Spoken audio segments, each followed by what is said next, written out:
Indzaba itabe icale mhla tingamashumi kulesetulu esigabeni la kutabe kuvota khona labo labaniketwe imvumo yekuvota esigabeni lesithi special voting.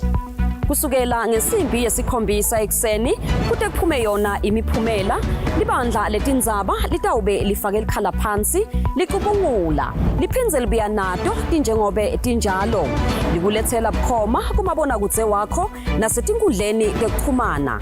Leti tindzaba telukhetfo lolukhulu lwa 2023 singete sasala nakwakhiwa live lethu.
It is the 28th of September.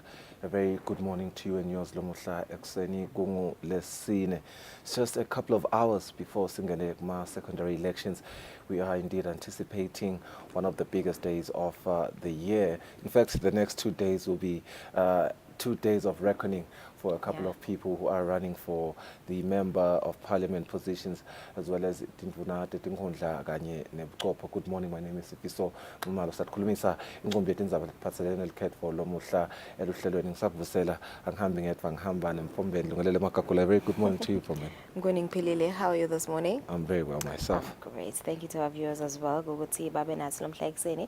It's a Thursday morning. Selenjema Awalambala Velogutisngene, M17 Lomkulu, Welive. Welukhet for lolukhulu 29th September langeleli besolo vele silangatelela selifikile sitadideka kabantu nje tindzaba telkhet for sikhulumisane nje netinhlangothi letintathu sitakhulumisana nabantu labasha sikhulumisane nalabakhubatekile siphindze sikhulumisane nabomanga nje kutakumela ukuthi bonke abantu labavele babalekile kulo lolu hlangothi. Yeah, starting this morning on 11 degrees Celsius, it's a bit drizzling in Babane. We did experience a couple of rains over the night. We don't know ukuthi lesaqhubeka lusuku litaqhubeka line yini kodwa nje siyathi ukuthi ama temperatures ataqine afike ku 17 degrees Celsius. Kusasa sibheke ukuthi libalele kodwa 17 degrees to 27 degrees enaqala umsebenzi lomkhulu lungelele. You've just alluded to the fact that we will on the show today speak to the different demographics. Lesitsiteke lukhetho umalicala nesilo semhlaba sakuveta lokho ekutheni kufuna ukuthi lolu khetho lube inclusive. Indzaba inclusion has been one of tinvo letigijinyiswa embili even by the Elections Boundaries Commission itself. Sitawukhulumisana naye ke Bongani Magama. He is the president of Fotswa lababukeke bantfu labakhubatekile lapha even. Ngazike sawuphinde sikhulumisane nebantfu labasha labatabe ba representwe nguSiphile Ndlangamandla. She is the chairperson of Eswatini Youth Consortium. Ngeke sigcine lapho kuphela, siyafuna nekuvala liphimbo labomake. Xolani Hlatshwako is the country coordinator for i1 Billion Rising ngokwenhlangano lebuke ku-advocatela emalungelo abomake ne-inclusion yabomake.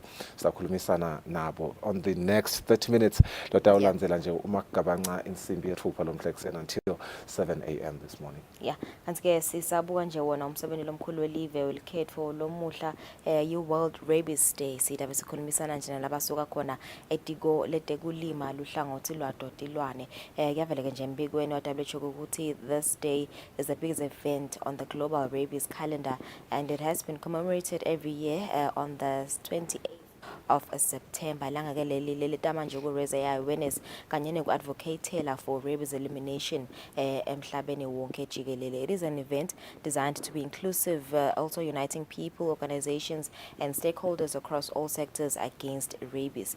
The efficiency of mass dog vaccination has been demonstrated across the globe and in the country. Rabies cases in animals have decreased drastically over the years in the country as a result of wona lama campaigns lawo. This has also had a positive impact on public health, as no case of human deaths due to rabies has been reported over the past 6 years. Sidabe sikhulumisana ke naye vet officer bavukile kunene atosichazela kabanti nje ngawo lo msebenzi lo ndiwa litiko letekulima njengoba kutabuna le campaign yekuvaccinate tinja nje this week. Sidabe sinaye at 7:30. Serious topic there lungelele indzaba yema rabies yes affect kakhulu sibantu. Umuntu angacabanga ukuthi ama rabies kugula kwenje.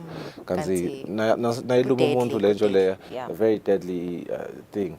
Ngiyajabula ukuthi ndayikhulumisana sifundise kabanti ngayo. All of that will happen later today on the show. Kwanyalo sitabuka tihloko lethamba embili. We do have the Times of Eswatini, Eswatini Daily News and Eswatini Observer.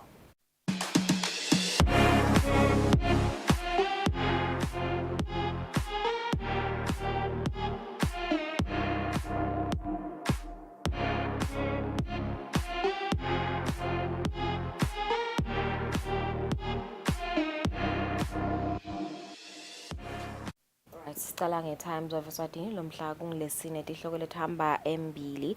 Drama as Mosheshwe's food truck looted at Lazwide show.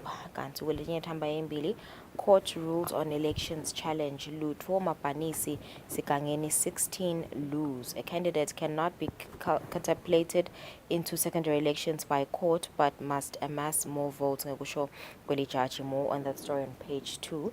Kuletini ethamba embili, minister rejects LGBTQI application for registration.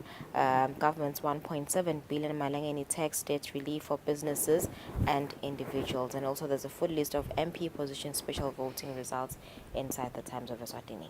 Sitabuka ke netemidlalo Times of Eswatini leti hambe embili. Kumomo Cup 2023 finale, but it's a tricky draw for the Birds as Nsingizini get their last season's runner-up Moneni Pirates. Times of Eswatini sayibona ke ukuthi isitholele netithombe lapho tayo leyo draw leyo. Kanti-ke lenye legijima embili solo ikhulumisa yona indzaba yema Birds. Let's get Birds fly with 420,000 emalangeni Aquile Vive sponsorship. This one speaks to Aquile Vive, the perfect fit for a healthy and active lifestyle. Yeah, more on that story is found there on the Times of Eswatini Sports. Kanzi on another one, but see Walkers 1 million emalangeni scholarship for youth athletes. It will be business unusual as Eswatini Olympic and Commonwealth Games Association shifts from infrastructure into athletes development. Right, leading headlines on the Eswatini Observer this Thursday. Cleopas signs out, says from today they will be ordinary citizens. He says past 5 years have been bittersweet. Thanks their majesties for trusting them with huge task and managed to create 53,000 jobs despite challenges. Kuletinye hamba embili, NPC lists on stock exchange. Kanti lenye lihamba embili, I got major shares in July ngekusho kwa Ashraf. Kutemidlalo Eswatini Observer, the leading story there is Nsingizini versus Moneni Pirates on exciting Momo Cup semis. Pinzike has been a tough test for Ilozita Spurs as they face off with Birds. Games will be played on the 8th of October emavuso kanti-ke phindze kube netimali lapha ukuthi admission itaba ngumalini. On another one, 1 million emalangeni sponsorship for young athletes. This one speaks to the Eswatini Olympic and Commonwealth Games Association, which has introduced a new program known as the Youth Athletes Sponsorship. All right, nasibuka Eswatini Daily News lomuhla lihlobo lethamba embili. Government approves 1.7 billion relief for taxpayers in debt, and also FNB records 326.7 million profit. One that's on page 8. It was a bittersweet term for outgoing cabinet. Prime Minister Clevis. Nathi temidlalo letihamba embili Eswatini Daily News lomuhla ngalesine ekuseni. Legijima embili Singizini Bucks in Grudge semi-final kuMomo Cup. Kanti-ke these are last year's finalists Leona in Singizini Hotspurs. Imoneni Pirates, they will now cross swords in the semi-finals of the 2023 edition, while Swallows will face off with the National First Division rookies Ilozita Spurs on October 8 Mavuso Sports Center. On another one, this one's coming from the international front. Pochettino boosts Madeik's morale. Page 20, that one speaks to Chelsea le wine ngawan not elangeni la idolo. Kanzi-ke lesinye sithi Israel laments Zone 6 championships cancellation.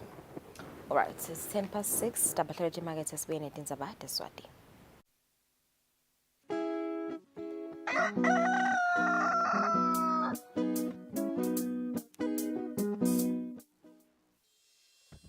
Umsakazo wetithombe iEswatini TV utibophelele kuhlonipha nekulandzela umgomo wetekusakata loweluswe libandla letekuchumana eVeni.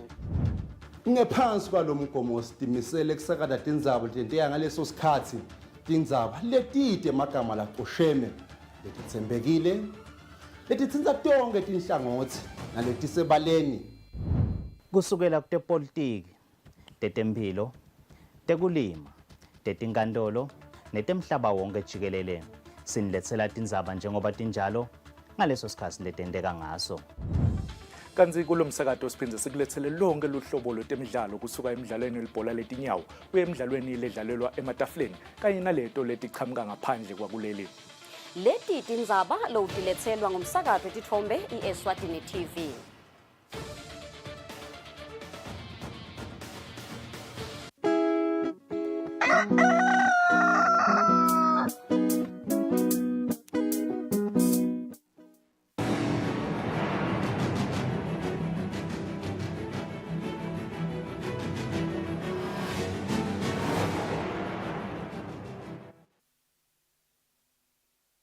Welcome back. Sakuvusela nawo losanza kusivulela nati tindzaba.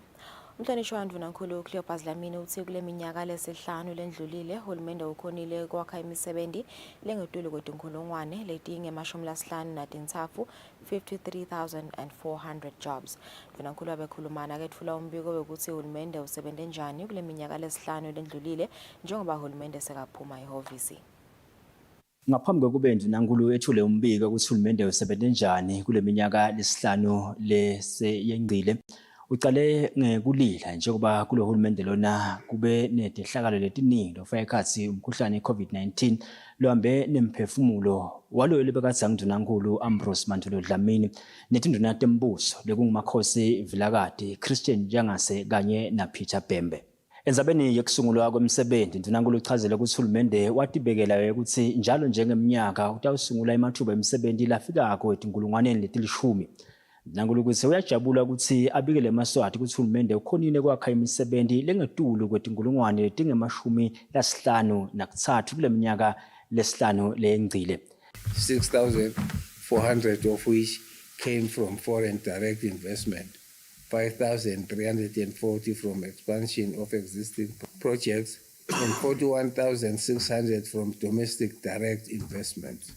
It is important to recognize the role played by His Majesty King Mswati III in bringing foreign direct investments into the country, as seen with new investments such as Kellogg's Tolaram, Triumph Fertilizer, Miltra Eswatini, Such Hair Care, the Royal Theatre, IUSPA and Johnson work well.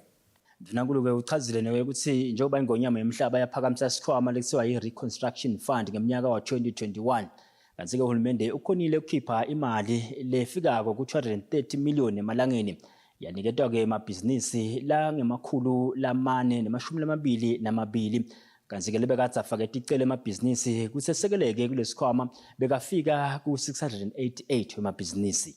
Enzabeni yetemfundo umhlonishwa Ndunankulu uthi uhulumende kule minyaka lesihlanu ledlulile ukhonile kwakha tikolo letincane leting-948 wakha-ke tikolwa letiphakeme leting-741 kanti-ke usebenzise imali lefikako ku-547 million kule minyaka lesihlanu kuthuthukisa lona luhlangonisilo lwetemfundo Eswatini.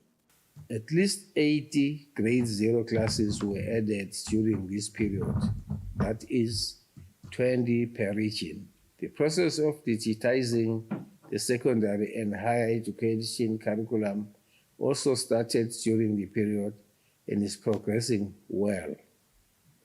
Equally important was the launch of the e-learning passport. Enzabeni yetempilo umhlonishwa Ndunankulu uthi uhulumende ukhonile kulungisa imitholampilo le-17 kanti-ke usebenzise imali lefikako ku-441 million emalangeni. Ndunankulu uthi tibhedlela leting-25 ukhonile uhulumende ukuthi atende tikhone kubhekana nemikhuhlane i-COVID-19 kanti-ke imali lesebenzile lapho ngu-170 million wemalangeni. 401 rural communities were connected to the national electricity grid, benefiting a population of 19,117 people, with a total investment of 364 million. Enzabeni yemandi umhlonishwa Ndunankulu uthi uhulumende ukhonile kusebenzisa imali lenganga-129 million emalangeni kuletha-ke imandi lahlobile esiveni lebekade side emandi. Ndunankulu uthi kungumanje nje bantu labafinyelelako emandini lahlobile eveni sebayafika ku-75%. Kanti-ke enzabeni yagesi Ndunankulu uthi bakhonile kusebenzisa imali lenganga-364 million emalangeni kuletha gesi esiveni. Kanti-ke kungumanje nje eMaswati lakhona-ke ukuthi-ke athole gesi alinganiselwa-ke e-82 ekhulwini. Umbiko uhlanganiswe ngiLington Gule nginamuzi Mkhonda sisemahhovisini enduna tembuso lapha eMbabane. Kanti-ke sanza ditfola silo semhlaba sesibuyile kuleli kulandzela ukuthi singenele umhlangano wakamhlahlangene eveni lasemelika. Silo sifikele esikhumulweni setindiza eKing Mswati the 3rd International Airport sisingethwe inkosikazi Makela Mahlangu.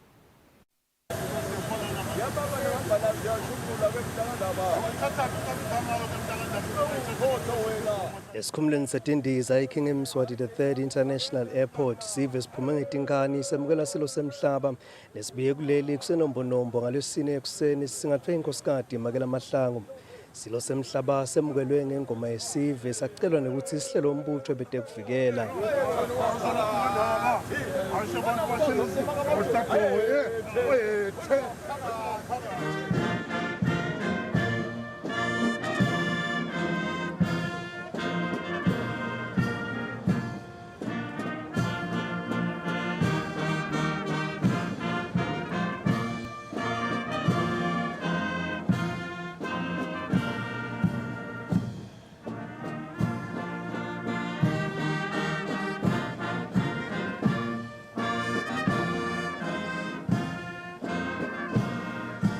Silobe semhlanganweni wakamhlahlangene edolobheni iNew York lapho khona sithethane nalabanye baholi ecathadelaneni yemasu lwahlahlelo ekuthuthukisa emave emhlaba kusetshenziswa umgomo wakamhlahlangene kwentuthuko leConsile.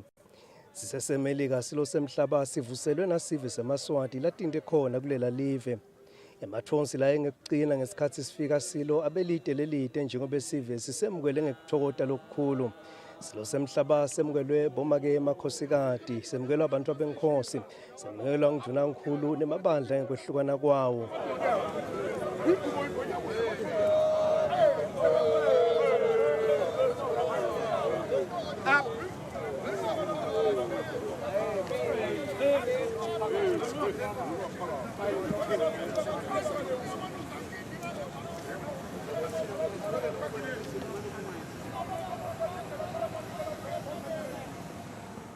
Bika kwethu Ndzabeni ngisandile Makhanya esikhumulweni setindiza eKing Mswati the 3rd International Airport. Libandla lenhlangano ye-African Union lelibuke ukuchutshwa kwelikhetho emaveni elivakati le-Afrika. I-African Union Observation Mission selifikile kuleli. Lelibandla livusele litiko letangephandle kanti liholwa ngu-Patience Zanele Shiraza. Lelibandla lemukelwe ngumabhalane lomkhulu wetiko letangephandle Freeman Njangase. Lelibandla leli libuya ka-African Union batawu observer likhetho kusho ukuthi bangilabanye labato observer likhetho kuleti inhlangano leti invitwe nge-EBC even kuthi abete bato observer likhetho lase-Eswatini kusho ukuthi bafike ngempela sonto bakhonile nokuthi ba-observe lukhetho lela Cabo Special batawuphinze ba-observe nelikhetho langalesihlanu nabasatisa-ke ukuthi manje nayo batovusela e-Foreign Affairs engumnyango wema-dignitaries laqhamuka ngephandle kusho ukuthi-ke basatisile ukuthi banema-observers lang-40 baphinde futhi baqhamuka emave lang-20 from the African continent and-ke batayo basebenzisana nawo lamanye ama-observers laqhamuka ka-Commonwealth nalaqhamuka naka-SADC nalamanye-ke emave lamanye latshengisa interest ukuthi funa kuto-observer likhetho lase-Eswatini. Baba nayo i-preliminary report lapho khona bahlanganisa khona uconnect batawusharisha i-platform nalabanye laba observer nayo like nje EU vamile kusebenza na SADC bakhokhe sort of like a preliminary babe ne-preliminary joint platform lapho khona bangasho khona ukuthi bona nge-assessment yabo lukhetho luhambe kanjani and then-ke i-report it's a requirement lefuna-ke nge-EBC wonke ama-observers kufuna ukuthi angaprovide i-report kuyalisita-ke nelive ukuthi laba ku-observile lapho khona basinga-improve khona silive kulama-elections nawo bafake imiqondo kubukedwe ukuthi manje nalive lingawenda njani ukuthi ama-elections ukuthi abe sesingeni leliphakeme. Osabambe kuba indvuna yemabhizinisi David Ncamphalala sewubeke libandla letowengamela kusebenza kwenkampani yahulumende lesekela imisebenzi lemikhulu yemabhizinisi ye-Eswatini National Industrial Development Corporation. Libandla litosebenza sikhatsi lesingengci iminyaka lemithatfu kanti kubheke ukuthi lithuthukise kusebenza kwalenkampani kude ifeze imigomo yayo. Lelibandla linemalungu lasikhombisa liholwa ngusihlalo Mduduzi Magongo kanti mabhalane walo ngumzikayise Dube. Inkampani yahulumende i-NEDIC yasukumiswa ngemthetho i-National Industrial Development Corporation Act wa-1971 kude itocala iphindze isekele ngetimali emabhizinisi layidzingako. Njengakuto tonke tinkampani tahulumende losabambe kuba indvuna yetemabhizinisi David Ncamphalala ubekele libandla lelitongamela lenkampani walichazela ngendlela lekumele lisebente ngayo nangekulandzela umthetho.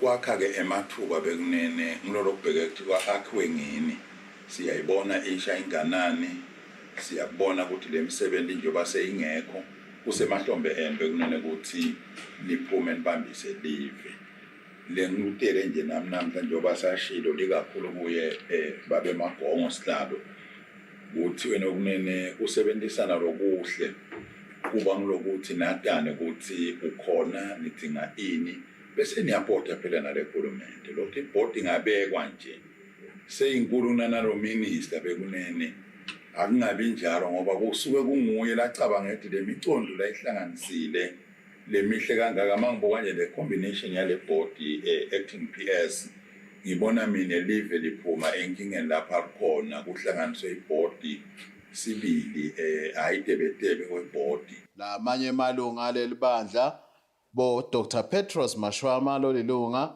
Miss Ncamisile Mbingo lolilunga, Miss Zamanyambose Mthethwa lolilunga, Miss Thulisile Gamedze lolilunga na Bexisa Ntsibanze lolilunga. Etindzabeni te-Eswatini TV kubika Mbongwa Dube eMbabane.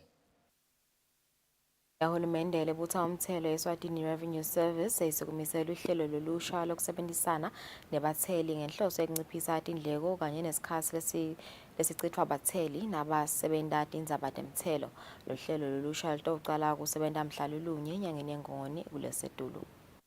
Ethula lolu hlelo lolusha emcimbini lobubanjelwe emahhovisini alenkampani lapho khona bekunabo osomabhizinisi kanye naletinye tinhlangothi letithintekako. Umphathi walenkampani Brighton Nkambule uthi kusemahlombe ayo lenkampani kuniketa abatheli lusito lolusezingeni lelisetulu lolufaka ekhatsi tindlela tebuciko losebukhona kanye nekubafundzisa kute baticondzisise kahle tindzaba temtsetfo. This system will significantly simplify tax obligation for our clients. The system will prepare the VAT return for our clients. All that the clients needs to do is to submit or provide VAT schedules. This system will prepare the end of year PAYE reconciliation for our clients. All that they need to do is to provide us with the payroll details on a monthly basis. The system will provide reminders on a variety of channels, from emails to SMSs, and I trust even WhatsApp. Lenkampani ithuthukisa tinhlelo tayo nje umbiko leyawukhipha wetemthelo weminyaka wa 2021 kuya ku-2022 yabika ukuthi yakhona kubutha umthelo longetudlwana kancane nje kwa 10.8 billion emalangeni kanti yona beyitibekele ukuthi itobutha umthelo lolinganisela ku 12 billion emalangeni. Etindzabeni te-Eswatini TV kubika Mbongwa Dube ezulwini. Lobuke inhlelo tenkampani yahulumende nechayishiselweni noThando Nzinisa uthi emikhankasweni ekucinisa temphilo kulesifundza bakubonile kusalela emuva kukuthata kusetshenziswa kwelijazi lemkhonyane. Inhlangano yahulumende yetemphilo iNature ihlanganyele netinhlangano letahlukene kubuka tindlela tekucinisa tetemphilo esifundzeni saseshiselweni. Lobuke tinhlelo taka-Nature eshiselweni noThando Nzinisa utsi lokunye lokumcoka labakukhulumisako kusetshenziswa kwelijazi lemkhwenyane. Ama-targets lamaningi arichiwe ngoba siba nayo nje i-target yokudistributha i-condom. Lesibona vele ukuthi cishe i-target lengathi irichiwe kakhulu, although akhona vele lama-discrepancies kuletinye tinkundla la sibona khona ngathi i-condom distribution ayikahambi kahle khona. Sibone kakhulu ukuthi ngathi sekunesikebesi endzabeni yokupromotha bo-condom use le satiko ukuthi vele i-condom ngiyona evikela kumitha kwemuntu ukuthola kwemthubo este ayiphinde ivikele yona i-HIV and AIDS. Lobuke tenhlalakahle enhlanganweni yaka-PSI bonelelo emakhanya uveta tindzawo lababenebulukhuni kutitfumelela emajazi emkhwenyane kulesifundza. Tindzawo letfana nabosikwe nabokhubutha ukuthi amakhondom ahle angafiki kahle kuleto tindzawo. Lokhu kubangwa ngokuthi nje kuthola amakhondom ethu sometimes kuba lukhuni. Kulandzela tingcoco tetemphilo lebetibanjwe luhlangothi lwetemphilo i-Public Sector HIV and AIDS Coordinating Committee kusuka ngenyanga yamabasa kuya enyangeni yengci kulomnyaka etifundzeni totine telive. Lelu hlangothi likhone kuletsa imajazi emkhwenyane langu-1440 esifundzeni saseshiselweni. Lobika-ke tindzabeni te-Eswatini TV nguThando Kuhle Mdluli ngisenhlangano.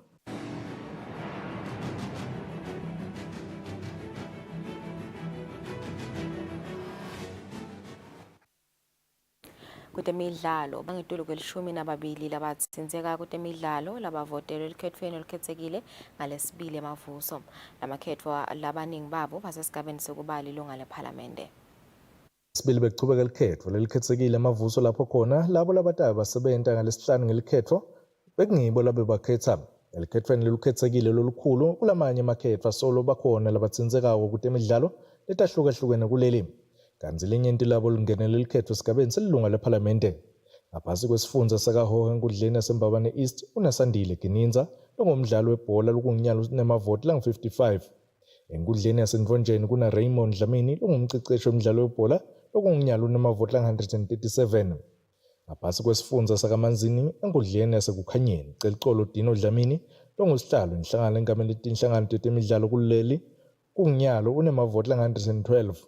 Ngaphasi kwenkundla yaseManzini North kucuzelana Steve Houghton lolisekela lamengameli wenhlangano emidlalo webhola kuleli kanye naWebster Khele longumengameli wenhlangano emidlalo wesibhakela kuleli. Enkundleni yasemthongwaneni kunamdokisi Nasihlophe losakata ibhola emsakatweni we-EBIS. Yena unemavoti la-118. Ngaphasi kwenkundla yaseNgwempisi, umphathi welicembu le-7 Dreams longumbhishaphu Bhekibandla Vilakati. Kanzi ngaphasi kwenkundla yakoNkomiyahlaba kuneComfort Shongwe lungusihlalo wenhlangano engamele umdlalo webhola esifundazweni sakaHhohho, yena unemavoti la-81. Ngaphasi kwenkundla yaseNdondozi kucuthelana inhlanhla lakhe Mabuza wakwadlalela ilicembu leMoneni Pirates kanye nelicembu leMbabane Highlanders locuthelana eNazama Thabetse losebentela inhlangano lengamele inhlangano tetemidlalo kuleli. Ngaphasi kwesifundza saselibonjeni eGilgal inkundla kunabongani zabanzabo umdlalo wekarate kuyigoshin kanzi kunginyalo yena unemavoti lang-75. Kanzi Sithembiso Mamba ulicembu leThabankulu Khelisi yena unemavoti lang-69 naye usenkundleni yaseGilgal. Esifundzeni saseshiselweni ngaphasi kwenkundla yaseNkwene isikhumbuzo Dlamini lokwaba lilunga lenhlangano engamele imidlalo webhola lapha eveni unemavoti lang-213 bese kuthi eshiselweni 2 kunamashumi ishongwe lolusekela lamengamelo lenhlangano engamele umdlalo webhola lapha eveni yena unemavoti lang-83. Lobikela umsakati Eswatini TV temidlalo ngilinda Dlamini eMbabane. Dode imidlalo sitibeka lapho tindzaba tethu asibahlole etimakethe sibuye sicibeke nehlelo. Ibandla letelukhetfo nemincele Elections and Boundaries Commission bathi sasive kutsi kuvota ngalokukhetsekile special voting kutawuba mhla tinge-26 kuLesetulu 26 September 2023. Kanzi lukhetfo lolukhulu lona lutawubanjwa mhla tinge-29 kuLesetulu 29 September 2023. Ngete ngasala nasakha live letfu. Ngeke ngikuvotele bese unginiketa 200 emalangeni. Hayi ngeke akungelula. Liphalishe iqiniso siyalifuna kepha kube kuyangami ngabe sawukhetha nababantu labatawuletha ushintsho balethe inguquko umuntu lotawuthi bantu labasha mango wakithi manifuna kuphila manifuna liphalishe nakule kufunani kweni hayi ukuthi umuntu utasinika liphalishe utasinika mase kangenile sitawusala sibe yini Ezehle ushaya yona wena sibamvu labasha mhla ka29 asambeni siyowucedzela nakule sakucala siphume ngetinkhani siphelele simake sure ukuthi siyavota umango wonke sambeni kuma secondary elections sikhethe nangumuntu wenhlitiyo yethu masingakhetha kahle singabe singcobile mngani hayi laba sinike amapalishi bani labatasifundisa ukuthi lipalishi uletha njani asile mngani yemngani amasambe Nkosi yami nayi nale khumbi yasemphakathi seyifikile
Three minutes after 6 ngoyilo muhle asiphindze sikwamukele eluhlelweni besilo ke nasicala uhlelo ukuthi sitawukhulumisana nabo bonke abantu lesithe nakucala likhethwa kwathiwa likhethwa lube inclusive lu accommodate bonke bantfu labakhona society, from women, disabled persons, ne bantfu labasha kwesikhathi sanyalo. We are joined by Bongani Makama Elucingweni. He is Mengameli Waga Fotswa. Mr. Makama, a very good morning. Siyakwamukela ehlelweni Kusile Breakfast Show. Ninjani kusena? Yeah, good morning esiveni Kusile namuhla kungilesine angibingelele onke amaswati babukeli lapho bakhona sikholwa ukuthi uNkulunkulu baphile kuphila nani lapho basakade.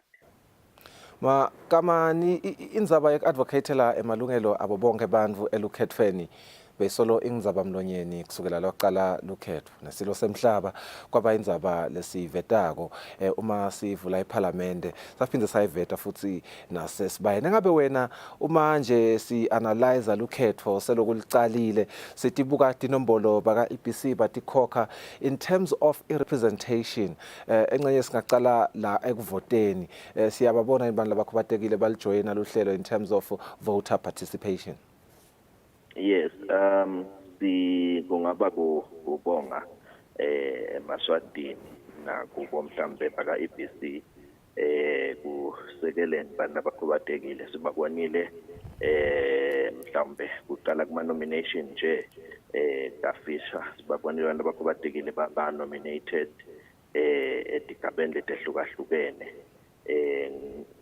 We believe ukuthi it was the influence of the advocacy lebe ikhona nekukhuluma ke mhlambe kwabo bantu labadala even kodwa ke sithi sesikubonile lokho siphinde sabona masifika ekuvoteni kuma primary elections ngokuthi vele iseseyinkulu lenginamba regardless lokuthi abantu abakhubatekile they were nominated, most of them they couldn't make it for a secondary elections. Lengicabanga ukuthi ke kube i-challenge lenkulu for bantu abakhubatekile ngalokho ukuthi siyathi silakangwana individual merits le ithi yatiwa kakhulu emphakathini okuwo lokhanza ukuthi abantu abakhubatekile kusede a meaningful participation kuma activities emango kwatise ukuthi sisanentinzinamba letinengi ku-environmental discrimination or i-accessibility ku-environment yethu ukhanza ukuthi ayisi friendly to persons with disability as far as i-communication kulabanye ukhanza ukuthi seselikhuni njengabo bantu ukhanza ukuthi bane speech hard hearing ne challenge ekukhulumeni nabo ke la ulobanye nalabanye labakhubatekile. So lokho kusibangele ukuthi ke tehle kakhulu inombolo ngicabanga nje ukuthi we accurately have one or two bantu labakhonile kuqhubeka kuya kuma secondary lesi cishe sho ngaye munye lebekasele naye he has a great challenge nyalo lokusikhuluma ekuthenini ku campaigning ngoba likhetho lasekhaya libonakala li-commercial kakhulu and this year it was very severe in terms of being commercial lokwenda ukuthi kungabi lula uma ungena nje ude ema resources la enough towards nalokuthi ke kulama organized campaignings ukhanza ukuthi kuyiwa nje in few chiefdoms na akusiyo onke lama communities kuyiwa nje in the chiefdom kuphela lokwenda ukuthi vele ungadikhanzi uba visible to the people wedehlile kakhulu inombolo but ke at the same time having said that sibabonile bobuchopho nabo njengoba bangenile kule category nyalo bakhona balabakhubatekile lenkansi bayafika kubo 10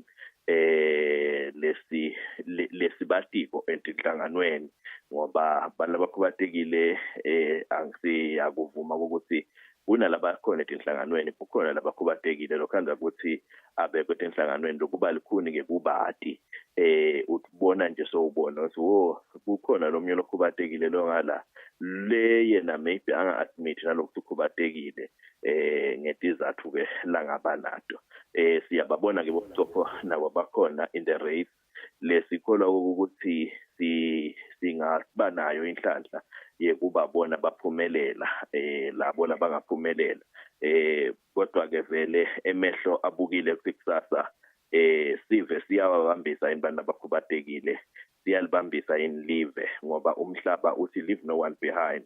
So when we are leaving no one behind, sisho ukuthi wonke umuntu akakhona kuba ne-meaningful participation etinhlelweni delive letikhona ikakhulu politically, so that indaba letiphathelene nabo nemithetho lephathelene nabo nentuthuko lephathelene nabo abantu abakhubatekile ikhona ekuqhubekele embili ngoba umuntu overscathulo lasigwabele.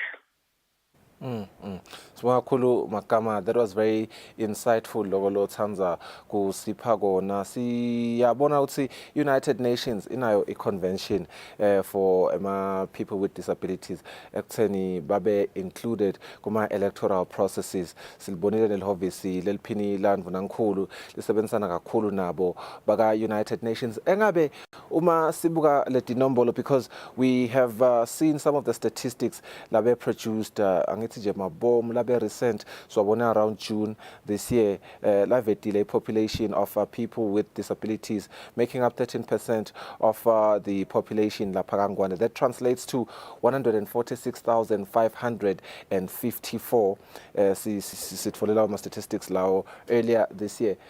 Engabe isalaphi encenye, because while we applaud lama efforts like you have said, akhe hulumende, akhe Elections Boundaries Commission nabo United Nations tinhlangano takamhlaba, engabe socially uva ngathi isala kuphi sisive nje seMaswati? Liqiniso lithi silive sinawo umthetho lobuya ka United Nations lokuyi United Nations Convention on the Rights of Persons with Disability nga 2018 uphinde Africa yazama ku domesticate wayo umthetho lokuyi African Protocol on Persons with Disability. Isinjalo nje silive la kaNgwane siyakhumbula lokuthi nga 2018 sibene act i-Disability Act yalapha kaNgwane le vele ukukhuluma clear ukuthi what is expected. Kodwa ke ngeke size sithi mhlambe kunjani implementation ilikhunyana lapha kithi kaNgwane, because le mithetho le governmental khetho ngiyo le lengasiyo inclusive eqinisweni. I will give you an example. The constitution of the country, the marginalized groups and the women, if bangakakhoni kungena with the expected number lapha eParliament, ubita ukuthi bese babuya from the regions bulethwe loyo 4 atawukhona kuhlala lapha. But it is silent to persons with disability and other prioritized groups. Lesingathi bakuma marginalized groups lokungaba youth lokungaba yini kwekuqala lokho nalokuthi ke the parliamentary act ayisho lutho towards kukhethwa kwabo bantu abakhubatekile. Nayo i-Senate Act ayisho lutho towards kukhethwa kwayo umuntu okhubatekile. I-Voters Act i-silence ithi nje akukhethwe wonke umuntu njengoba ku-expectekile lapha kaNgwane. Kanti indaba ye-individual merit lesicabanga ukuthi iyi-hindrance to everyone. Ithi sisengapheli stigma and discrimination for persons with disability in the country. Noma sesiya ngekubona ukuthi banawo ama-capabilities bantu labakhubatekile, kodwa leqiniso lithi labanye basengakafiki ekukholweni kokuthi njena singakhetha umuntu okhubatekile against umuntu lesicabanga kokuthi une-potential. Angibekise ngithi ekuqaleni likhetho lethu lapha even li-commercial. So uma kuqhamuka umuntu with food parcels, uqhamuka umuntu okhubatekile lo singikhetheni nginjengoba nginje without anything in hand, it is a challenge vele. It also brings le discrimination lethi attitudinal utazinikani mangabahluleka kusinika nyalo yini i-provision lanayo, yini lesingathi ukhonile kukwenda even before ema-elections, ngoba phela i-individual merit ithi akubonakale kube khona lokwendako lokuyintuthuko le kungasi feasible kakhulu kubantu abakhubatekile. Nalokuthi ke before we go for the higher seats, le kuma communities labantu abakhubatekile abafakwa school committee abafakwa kungaba any co-development committee abekho lokho ukuthi uma bangekho ke kulama developing committee lale emakhaya but aba visible kangakanani to the people sicanthi ngiloko lokunye bathi ke inhlangano debantu abakhubatekile sikubona kwangathi vele live lisadinga ukuthi lidlale lichaza lelithide ekwa creating more spaces for persons with disability ukuthi babe visible enough than being involved ngoba lesi senako lapha even involvement more than active participation ukwenza nje ukuthi babakhona mabakhona bahleli lapha efoneni bayi3 kuyasijabulisa ukuthi hayi cha bakhona in our gathering more than having them active participating kuloko lokusuke kwendiwa siyive imivo yabo futhi sifune ukubona lalaba kushoko kuimplementeka bese inako kukholwa still kukhona futhi ukuthi njengoba phela iactive abantu abakhubatekile ikhona bekubita ukuthi imithetho leseyakhiwa lefake ekhasi yona na i-voters bill leseyi-act bekumele ngayi ibukile yathatha from yona yase iyakhona kusebenzisa lo mthetho abantu abakhubatekile kude ibe khona le participation yawo abantu abakhubatekile elikhethweni but ke still uyabona ukuthi we are speaking of inclusivity le singakhoni kuyenda practical sikholwa ukuthi ke ngoba le stage nyalo siku secondary elections sisayangale ekukhethweni kwawo ma senators we believe ukuthi maybe the parliamentarians lato basangenile ata understand ukuthi how crucial it is for persons with disability ukuthi babe ne representation and kusatawuba khona mhlawumbe ku-appointwa kwalabo labantu aba-appointwa sithi akube khona phela labo lababili labathathu labatawukhona kuyimelela i-disability liqiniso ukuthi maybe ngeke babe ne-influence lenkulu uma bayinombolo lencane but ngeke kuze kufane nokuthi over 5 decades silive kude i-representation lesingathi ikhona yakhe umuntu lokhubatekile ku-decision making lapha even. Smakhulu babe magama ngi-appreciate lokuthi your involvement ibonakala kakhulu because it was in July if I'm not mistaken lwaveta khona some other recommendations that you feel like banga improve khona basaqhuba wona umsebenzi wokubuketa phela indzaba ukuthi the inclusion iya ngekuba khona le indzaba nje lwaveta indzaba yokuthi nasafike ama observers abe khona laba lesingathi are disabled now ahambisana sibonile African Union iyafika nebakasada ke ma observers ayafika encenye batawuthi basabuka these are some of the things they will note and kulama suggestions labatawafaka kusabuka ukuthi siyakhona yini khambelana nema stipulated guidelines. Some of these recommendations will be in line with your hopes and aspirations nakhona lekungaso ukuthi nje your hopes and aspirations are our hopes and aspirations as well because we are all begging for the inclusion then let's say funako. Thank you so much for your time babe magama sitawubahlola imarket masinyane sitawubuya sichumane naXolani Hlatshwako who is the country director of i1 Billion Rising ukukhulumisa bomake bona ukuthi inclusion yabo ihamba kahle kangakanani so far.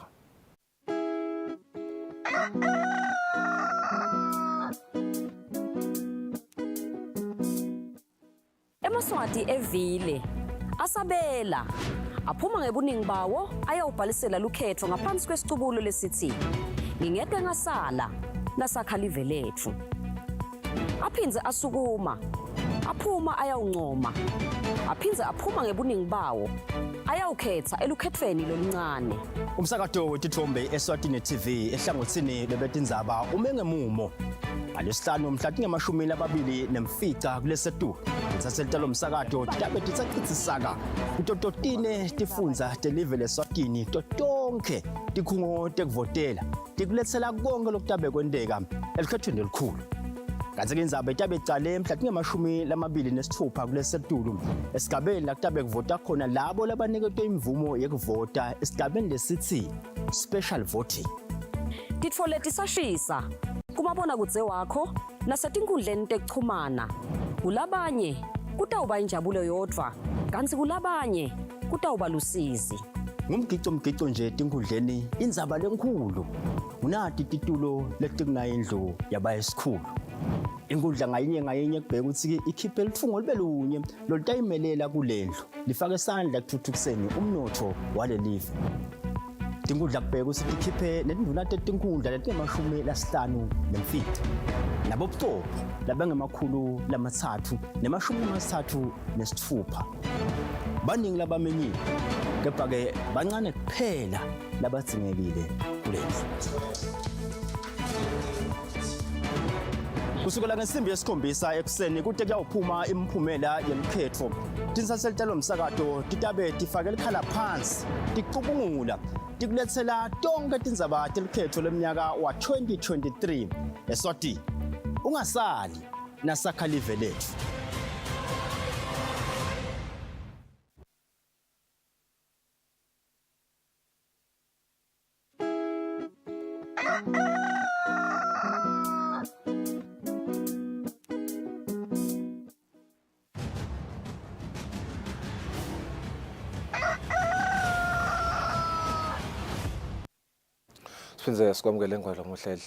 We are joined now via a video link by Xolani Hlatshwako, who is the country director for Inhlangano I1 Billion Rising.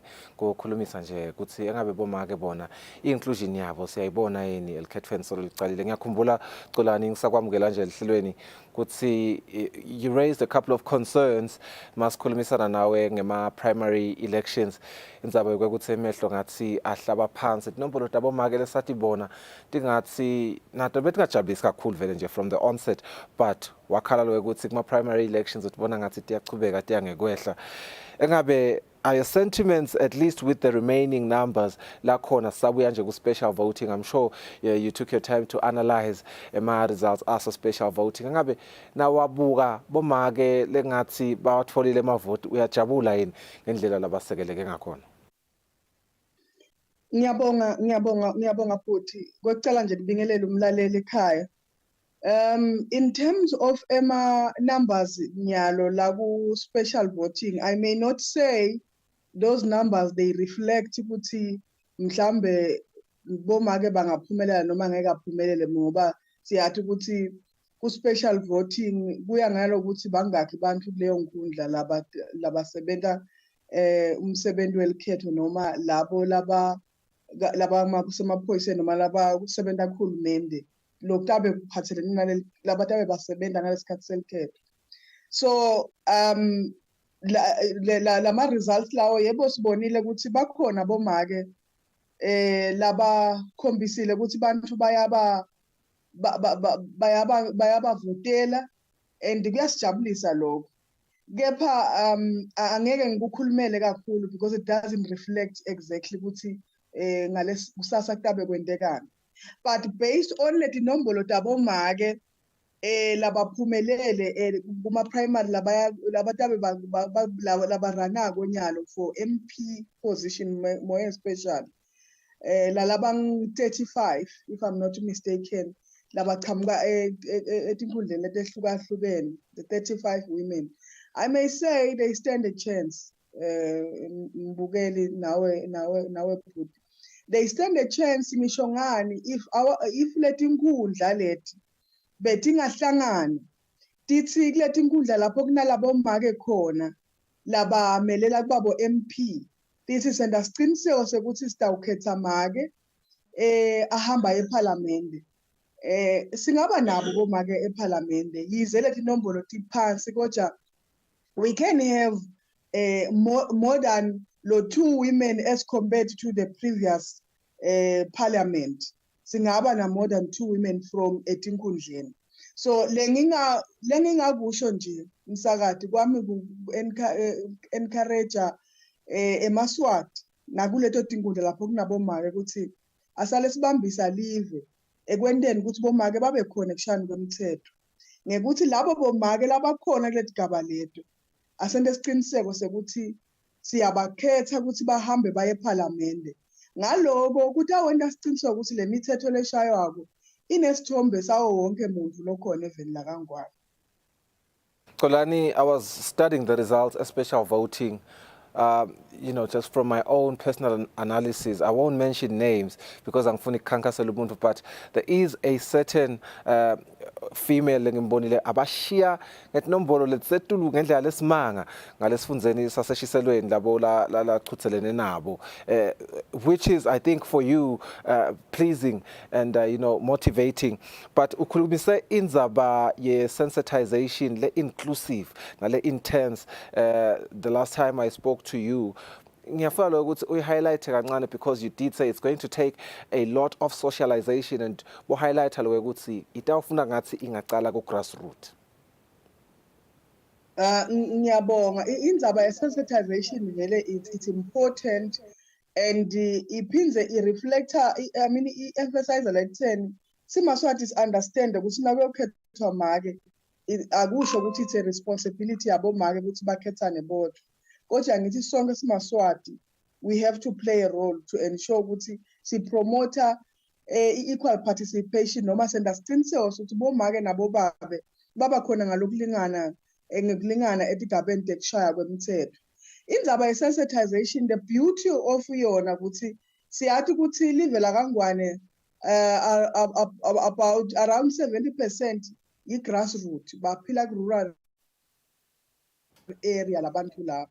Lokusho ukuthi lele sikubonako kwenyalo kuyi-reflection yalokuthi lo msebenzi lobo wendiwa kufundiswa emakhaya kusenetindzawo leti khona emakhaya lebo bombantu bafundisekile ngebumcoka bekuthi make abasebuholini nabo make bafundisekile ukuthi batethembe ukuthi bangaba baholi. So ngingasho nje ukuthi as much as siva ngazi ukuthi kusokunomsebenzi lomningi lekufanele kwendiwe, but lokho ngiko lokhu sende sathola nama results lesiwatholako ukuthi kube khona bomake labemako labanconywako laba passa the stage ya primary nanyalo sebaya kuma secondary. So it's kucizelela la kutheni asichubekeni sibasekele labo make labo noma ngabe abakapheleli indzaba yekufundisa ayingagcini inyalo, asichubekeni sicale namuhla uqhubeka si-engage imimango yethu, si-engage imiphakathi yethu, bantu labasha nasetikolweni ngebumcoka nje bekuthi kuyo yonke into leyendekako eveni kufuna sente siqiniseke ukuthi ebuholini ukhona make, ukhona wesilisa, ukhona wesifazane.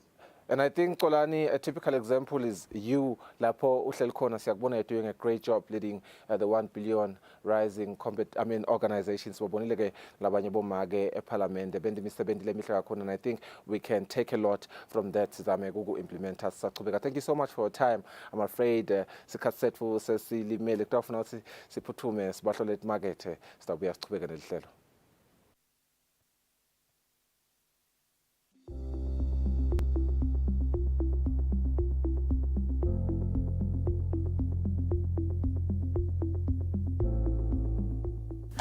Bongosi egameni lelibandla letelkhetho nemingcele tingudla ngingusihlalo walo libandla sihlanganyela nesive malangeni lamahle kuhalalisela ingwenyama inkosi yethu inkosi Mswati wesithathu minyakeni lamashumi lasihlanu nakuhlanu kanye nelive longana kundiphethe wethu ukuthi lo lingana nabo netinsuku tengwenyama letingu 55 nananathi sisive semaswati sina leminyaka ilengu 55 sesikhululekile ngandiphethe.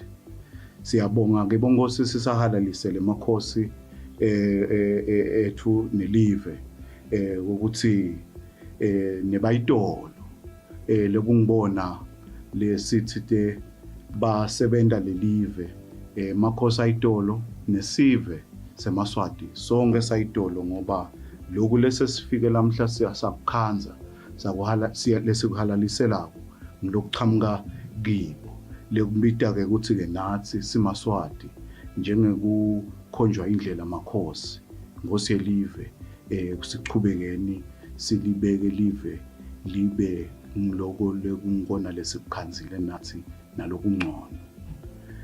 Maswati silibandla leli likhethwa nemingcele sisahalalisele makhosi nelive ngandiphethe sijinga siphinze futhi siwabongele makhosi ngemsebenzi losetulo eveni welikhetho sisidengcile tigaba tokuqala lebe sikito nyalo ke sekuseleke sigaba lesisisetulo ke yokungisona sona ke lesi sitawu siniketa iParliament yethu isinikete futhi emabandla enkundla lokuba ubuchopho ke lobakhiwa induna tetinkundla lokungibona bosihlalo bese ke nabo ubuchopho bemiphakathi benkundla labakha lobuchopho lelibandla lenkundla lokungilona lelisebenzisana kanye neParliament nahulumende welive leMaswati wonkana bongosi emalanga umuntu akandlulise lokuthi ngumhla ka-26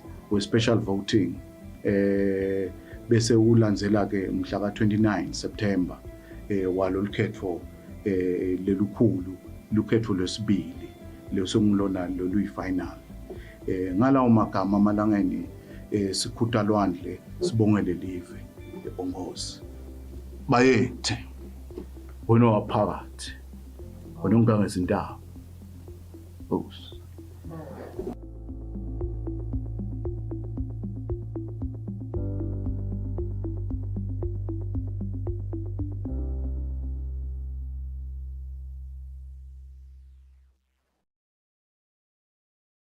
Ngeke ngikuvotele bese unginiketa 200 emalangeni.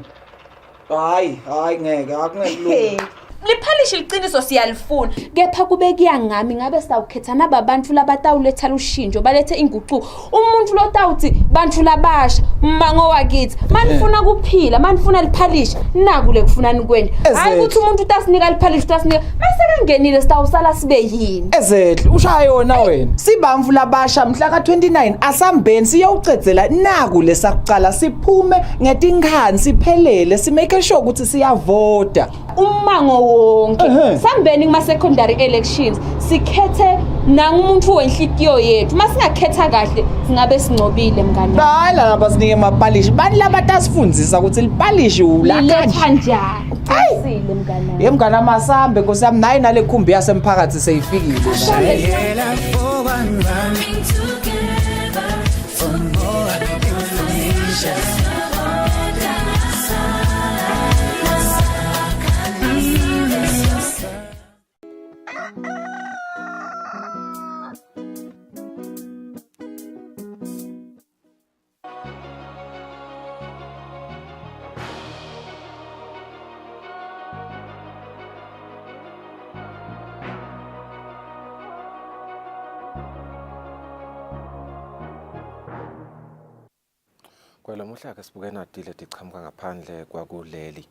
At least 100 people were killed when a fire broke out at a wedding attended by hundreds of guests in northern Iraq after fireworks were set off inside. That was on Wednesday. Rescue workers scour the rubble of this charred building in the hope of finding survivors. Just hours before, over 1,000 people were gathered in this venue for a wedding. But what started off as a celebration quickly turned into a nightmare when a fire broke out, killing a number of guests as well as the bride and groom. Survivors were rushed to local hospitals across the region. I came here to the hospital and after a while, they called me and I was told that 22 members of my family were burned in the incident. So I came here and searched for them. And once I found them, they were transferred to Mosul because their condition was critical. Almost half of those injured are in critical condition and dozens have been gathering at one of the main hospitals to donate blood. Thank God, there have been many philanthropists in the province who voluntarily showed up and donated blood. The majority of people were completely burned, and some others had 50 to 60% of their bodies burned. It's not good at all. A majority of them are in poor condition. Back at the scene, the civil defence continues its search. It tells state media that the fire ripped through the wedding hall after fireworks were lit during the celebration. Those flames were likely fueled by flammable, low-cost building materials that caused parts of the ceiling to catch fire and collapse. 8 people, including 4 children, were killed by electrocution in 2 separate events after days of heavy rain caused by floods in impoverished informal settlements near the South African city of Cape Town. Emergency services said this yesterday. Uprooted trees that have crushed everything beneath them. Vehicles completely buried in mud. The damage is just some of that caused by torrential rains that devastated parts of South Africa's Western Cape over the weekend. We're out of power, out of electricity, and it's going to be load shedding again now at 12. So my personal take on this, it's like, I just can't explain, man, how I feel personally, because I'm standing here in my friend's house and seeing this. It's not a good picture for people to live in this. The damage is out, carpets and the wardrobes of us, everything it's damaged, even the fridge. Those living in shallowly built homes in poorer areas were particularly at risk. And illegal connections to the power grid caused the fatal electrocution of 8 people, including 4 children. Several people are also still missing. Roads and bridges have been damaged in some areas and are still inaccessible. About 1,500 structures and 6,000 people have been affected by the flooding. Numbers that could rise. South Africa has been warned. More floodings are expected to come. Armenia said that more than a third of Nagorno-Karabakh's population has fled the enclave since Azerbaijan crushed the rebels' decades-long fight for an independent state last week. A steady stream of vehicles make their way along the jam-packed Lachin corridor, the only road out of Nagorno-Karabakh towards Armenia. These tens of thousands of refugees face an uncertain future after Azerbaijan reclaimed full control of the breakaway separatist region in a lightning offensive last week. I would like to return to Nagorno-Karabakh. I feel that after all these years, if we close the gap a little bit, we could find a common understanding. It was tough there, but it was our land for generations, Armenian land. And now we're here, homeless. It's a long and mountainous journey. This family fled with just the basic necessities, settling here in a motel in the Armenian town of Goris. Ruzana lost her husband in the conflict between Armenia and Azerbaijan 3 years ago. She says she couldn't risk staying in Nagorno-Karabakh for her children's safety. There's no way to break us down because we are a strong, proud nation. We can barely accept that we're going through difficulties, but we couldn't sacrifice our children's lives. More than a third of the enclave's population have already fled, and one of the biggest movements of people in the region since the fall of the Soviet Union. The United States government ramped up its diplomatic efforts and humanitarian assistance for thousands of ethnic Armenians fleeing the Nagorno-Karabakh region. After Azerbaijan forced the Nagorno-Karabakh separatists to lay down their weapons last week, it promised it would protect the rights of the territory's ethnic Armenian residents. Thousands of them, however, are skeptical and have decided to flee. Many share their stories while awaiting an uncertain future in the Armenian town of Kornizor. It took us around 24 hours to reach here. The child asked for a loaf of bread, but we didn't have it. $11.5 million in humanitarian assistance were pledged Tuesday by the United States Agency for International Development. This assistance will be used to provide everything from food to psychosocial support, given, again, the grave psychological wounds that so many citizens are carrying. Several people who were trying to flee and were injured during Monday's explosion at a fuel depot in Nagorno-Karabakh are still hospitalized and receiving treatment for their wounds. Diplomatic efforts are underway at the highest levels with the government of Azerbaijan to try to calm the situation, said U.S. State Department spokesperson Matthew Miller. The Secretary spoke again to President Aliyev today and underscored the urgency of no further hostilities, that there be unconditional protections and freedom of movement for civilians, that there be unhindered humanitarian access to Nagorno-Karabakh. The Armenian government will need to promptly mobilize its resources to help the displaced. Kerry Kavanaugh, former U.S. co-chair of OSCE's Minsk group, told VOA. It's not a good thing for Armenia to try to accommodate the needs of suddenly up to 100 and something thousand people across the border in a panic with very little with them.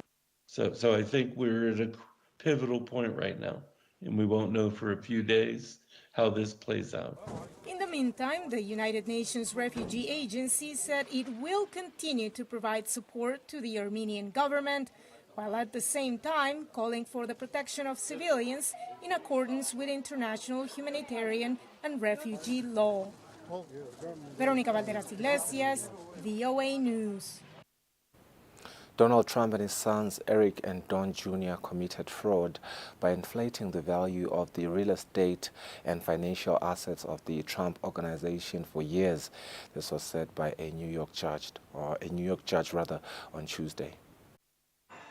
Donald Trump liable for fraud. In a New York court on Tuesday, the judgment rang loud and scathing.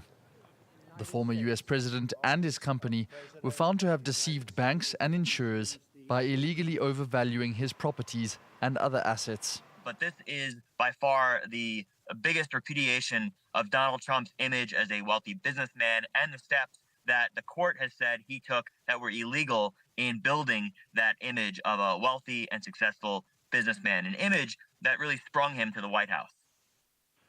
Trump's overvaluations included his Mar-a-Lago estate in Florida, his penthouse apartment in Manhattan's Trump Tower, and various office buildings and golf courses. For Trump, his ability to trade in New York is now severely at risk. Justice Arthur Engoron ordered that some of his business licenses be rescinded as punishment, while an independent monitor would oversee his organization's operations. Trump's adult sons, Donald Jr. and Eric, and several others were also found to have made valuations and inflated the 77-year-old's net worth to suit their business needs. The former president himself has long insisted he did nothing wrong. The District Attorney of New York, under the auspices and direction of the Department of Injustice in Washington, D.C., was investigating me for something that is not a crime, not a misdemeanor, not an affair. Trump's lawyers say their client will be appealing the latest judgment. But his problems don't end there, with the doors now open for Attorney General Letitia James to establish damages against him at a separate trial scheduled for October 2nd. The Speaker of Canada's Parliament resigned on Tuesday, days after publicly celebrating a Ukrainian veteran who fought for the Nazis during World War II. President Volodymyr Zelensky of Ukraine. It should have been a simple process for Canada's Prime Minister. Last weekend, Justin Trudeau welcomed Ukrainian President Volodymyr Zelensky to speak at his country's parliament. A useful way to gain political favor then, given that Canada hosts the largest Ukrainian diaspora after Russia. But all hell broke loose when the Speaker of the House of Commons paid tribute to an old man in the audience, a Canadian of Ukrainian origin. His name is Yaroslav Hunka. He's a Ukrainian hero, a Canadian hero, and we thank him for all his service. Thank you. At first, the announcement led to 2 standing ovations, but there was one problem. This particular acclaimed veteran turned out to be a former SS man. While Yaroslav Hunka did indeed fight in a Ukrainian division in the Second World War, he did so under Nazi Germany command. In light of the scandal, the Speaker announced his resignation on Tuesday. That public recognition has caused pain to individuals and communities, including the Jewish community in Canada and around the world, in addition to survivors of Nazi atrocities in Poland, among other nations. I accept full responsibility for my actions. Anthony Rota has insisted he had no knowledge of the 98-year-old's past, but his mistake turned Justin Trudeau's media operation into a fiasco. Some Zimbabweans living in abject poverty are reacting angrily to claims by President Emmerson Mnangagwa that the country's economy is the fastest growing in Southern Africa. Some economists and members of the main opposition say the president is misinformed or does not understand basic economics. Having just ended the United Nations General Assembly, Zimbabwean President Emmerson Mnangagwa said his country's economy was the fastest growing in Southern Africa. We are recording unprecedented development and economic success milestones. For the last 3 years, our country has been the fastest growing economy in our Southern Africa region. Further, Zimbabwe is prioritizing the eradication of poverty and improving the quality of life of our people. But in Harare, Lighton Chamani depends on part-time gardening to make a living. The unemployed 37-year-old says the past 3 years have been difficult for him. I make so little money that I'm failing to send my children to school. I need money for school fees, for my wife, and for other obligations. I hope I get sponsorship so I can start music and uplift lives of other Zimbabweans. Former Finance Minister Tendai Biti, a leader of the main opposition party, disagrees with President Mnangagwa's assessment of the economy. He says the president is seriously ill-informed and misinformed, as 79% of the population is living in extreme poverty. Over a third have to rely on food assistance from the WFP and other UN agencies. More than 90% of the population is in formal employment. Everywhere where you go, there's decay in infrastructure, decay in the mindset. So there's a lot of propaganda, there's a lot of misinformation. This is a limping economy. Prosper Chitambara is a senior economist with the Labour and Economic Development Research Institute of Zimbabwe. He says Zimbabwe's economy took a nosedive in 2019 and 2020 due to Cyclone Idai and drought. He is also concerned about the effect of inflation on citizens as well as poverty levels. Our currency has been affected by the inflation. We've seen a depreciation of the currency. So the value obviously has been decimated by inflation. Chitambara adds that Zimbabwe needs to increase production and stabilize its currency so it can think of sustained growth and reaching an upper middle income economy, which President Mnangagwa wants to achieve by 2030. Columbus Mavunga, VOA News, Harare. With temperatures near or above 30 degrees in many parts of France this week, the country is on course for its hottest September since records began, with forecasters predicting the warm weather will likely continue well into November. It is summer in autumn here in France's southwest. The hot weather has inspired one of the holidaymakers at the beach. When I saw the beautiful weather, I thought there are surely photos I can take. The high temperatures, though, are worrying. This week's heat should make this month of September 2023 the hottest September ever recorded in France. It's been 31 degrees in Lyon, 32 for several days in the Toulouse region, and up to 28 in Paris. The French weather forecaster Météo France, in its scenarios of temperatures in the 3-month period, September to November, is saying that it will most likely be hotter than usual. It says there's a 70% chance of that. One weather forecaster says the record high temperatures will continue into next month. As early as this Sunday, the 1st of October, there will certainly be record monthly temperatures in any event in the southwest of the country. We are expecting temperatures above 30 degrees in the Toulouse region. This period of record temperatures is not over. This month of September is the 20th consecutive month in France with temperatures above the seasonal average. Joe Biden became the first sitting United States president to stand on a picket line on Tuesday, joining striking auto workers in Michigan in a bold pitch for blue-collar votes against likely election rival Donald Trump. Touching down in Motor City in a show of support, U.S. President Joe Biden kicked off a visit to Detroit as striking auto workers walk off the job for the 12th straight day. He was greeted at the airport by the United Auto Workers Union president, who rode with Biden to the picket line. Wall Street didn't build the country, the middle class built the country. Unions built the middle class. That's a fact. So let's keep going. You deserve what you've earned, and you've earned a hell of a lot more than you're getting paid now. With the presidential election 14 months away, 80-year-old Biden is eager to use the ongoing auto workers' strike to brandish his pro-union credentials. This as concerns over his poll numbers and age refuse to budge. No sitting president has joined striking workers in over 100 years, as the White House faces the tricky task of balancing workers' rights with disruptions to supply chains and the broader economy. We're fighting for the things that we deserve, record-breaking profits. We want record-breaking contracts and wages. We want to be able to support our families, not live paycheck to paycheck. Just for him coming here himself, that makes me proud, and I'm sure a lot of the rest of us as well. While Biden's show of support to striking auto workers is likely to score the president political points, his administration has no role in the negotiations between the U.S.'s big three automakers and unions. The ongoing strike has inadvertently launched the battle for blue-collar votes in Michigan, with former President Donald Trump expected to visit the crucial swing state on Wednesday.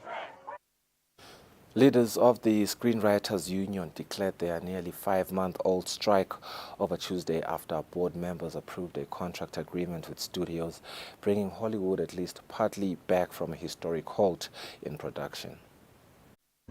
A palpable sense of relief at the picket lines as a tentative agreement was reached, bringing an end to a grueling strike that is estimated to have cost the US economy $5 billion. Oh, I was just thrilled at the news that the WGA had come to some terms with the AMPTP. And I think it sounds like we made inroads in every way that we needed to.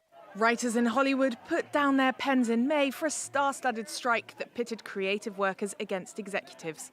In the negotiations, writers have won a pay increase.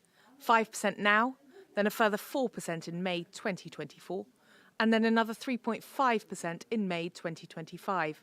Health and pension contributions are also set to increase, and the negotiations have secured higher streaming residuals and greater transparency of platform viewing data.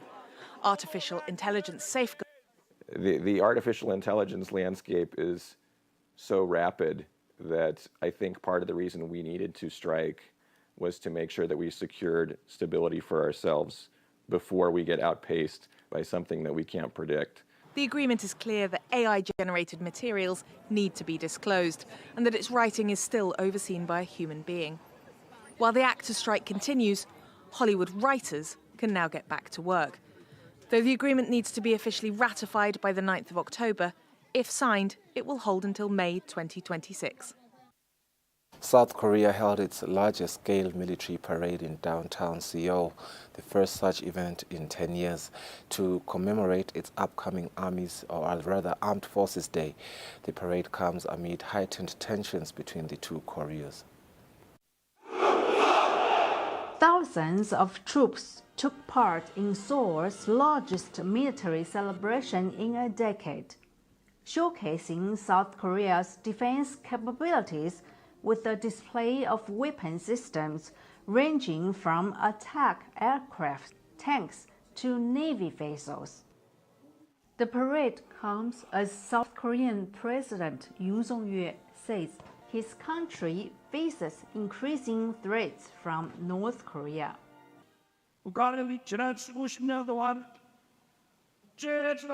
Despite repeated warnings for decades from the international society, North Korea has been advancing their nuclear and missile capabilities and even openly threatening nuclear use. These are existential threats to the Republic of Korea and also a significant challenge to world peace. The public got its first look at several new weapon systems, including a long-range surface-to-air missile developed to intercept ballistic missiles from North Korea. Some South Koreans say they are not so concerned about the threat of an imminent attack. 미사일을 이제 새벽에 날려서 이제 급하게 이제 Sometimes my husband is on duty from early morning because of missile launches, but I really don't think that anything will happen. North Korea has been bluffing for more than decades, so I really don't think that a nuclear war in the Korean peninsula will occur. For the first time, South Korea's Drone Operation Command joined the parade. In another first, and as relations have been described as reaching new heights, American troops marched alongside the Korean military, marking 7 decades of their military alliance. Nike Chin, VOA News, Seoul. 42,000 women serve in the Ukrainian military, and the Ukrainian Ministry of Defense recently officially approved a female uniform. Lesia Bakalets has this story from Kyiv. Maria, an officer of the Ukrainian Armed Forces, tries on a military uniform for women for the first time. Why haven't I seen this earlier? It's just gorgeous. Maria, who did not give her surname, says this is the most comfortable coat and pair of pants she's worn since she started her military service. The model is very cool. Look, the pants are exactly on my waist, not lower, not higher.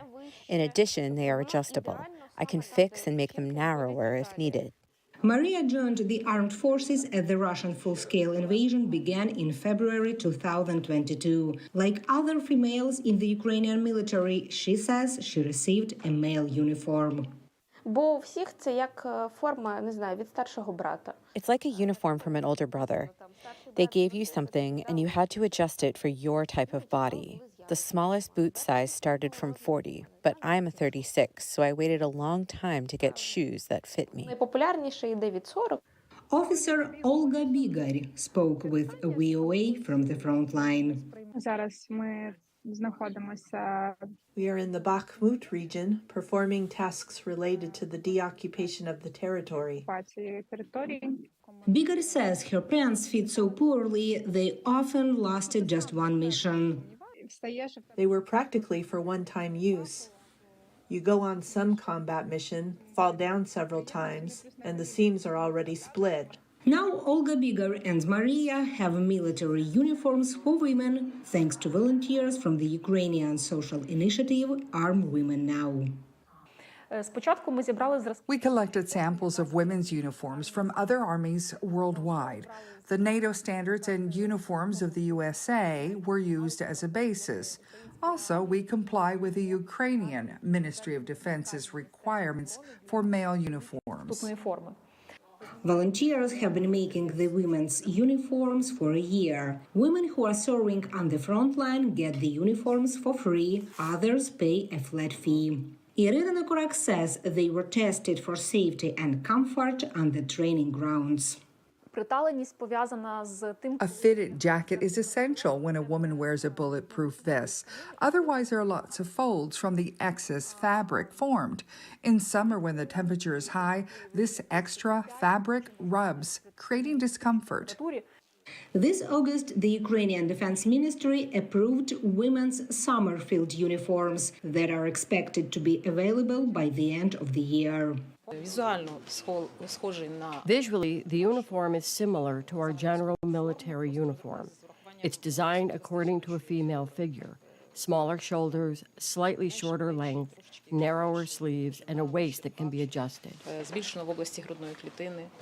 The Ukrainian Ministry of Defense says there are a total of 42,000 females in the Ukrainian military, 5,000 of them serving in the combat zone. Lesia Bakalets for VOA News, Kyiv.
Bongosi egameni lelibandla letelkhetho nemingcele tingudla ngingusihlalo walo libandla sihlanganyela nesive malangeni lamahle kuhalalisela ingwenyama inkosi yethu inkosi Mswati wesithathu minyakeni lamashumi lasihlanu nakuhlanu kanye nelive longana kundiphethe wethu ukuthi lo lingana nabo netinsuku tengwenyama letingu 55 nananathi sisive seMaswati sina leminyaka ilengu 55 sesikhululekile ngandiphethe. Siyabonga ke bongosi sisahalalisele makhosi ethu nelive ukuthi nebayitolo lekungibona lesithite basebenta lelive makhosi ayitolo nesive seMaswati sonke sayitolo ngoba lokhu lesesifike lamhla siyasakukhanza lesikuhalaliselako ngilokuchamuka kibo lekubita ke ukuthi ke nathi siMaswati njengekukhonjwa indlela makhosi ngosi yelive sichubekeni silibeke live libe ngiloko lekungibona lesikukhanzile nathi nalokungcono Maswati silibandla lelikhetho nemingcele sisahalalisele makhosi nelive ngandiphethe sijinga siphinze futhi siwabongele makhosi ngemsebenzi losetulo eveni welikhetho sisitengcile tigaba tokuqala lebesikito nyalo ke sekuseleke sigaba lesesisetulo ke lokungisona sona ke lesisitawu siniketa iParliament yethu isinikete futhi emabandla enkundla lokuba ubuchopho ke lobakhiwa induna tetinkundla lokungibona bosihlalo bese ke nabo buchopho bemiphakathi benkundla labakha lobuchopho lelibandla lenkundla lekungilona lelisebenzisana kanye neParliament nahulumende welive leMaswati wonkana. Bongosi emalanga umuntu akandlulise lokuthi ngumhla ka-26 we-special voting bese ulandzela ke umhla ka-29 September walolukhetho lelukhulu lukhetho lwesibili lesongilona loluyi-final ngalawo magama amalangeni sikhutha lwandle sibongele live lebongosi bayethe wena waphakathi wena ungangezindaba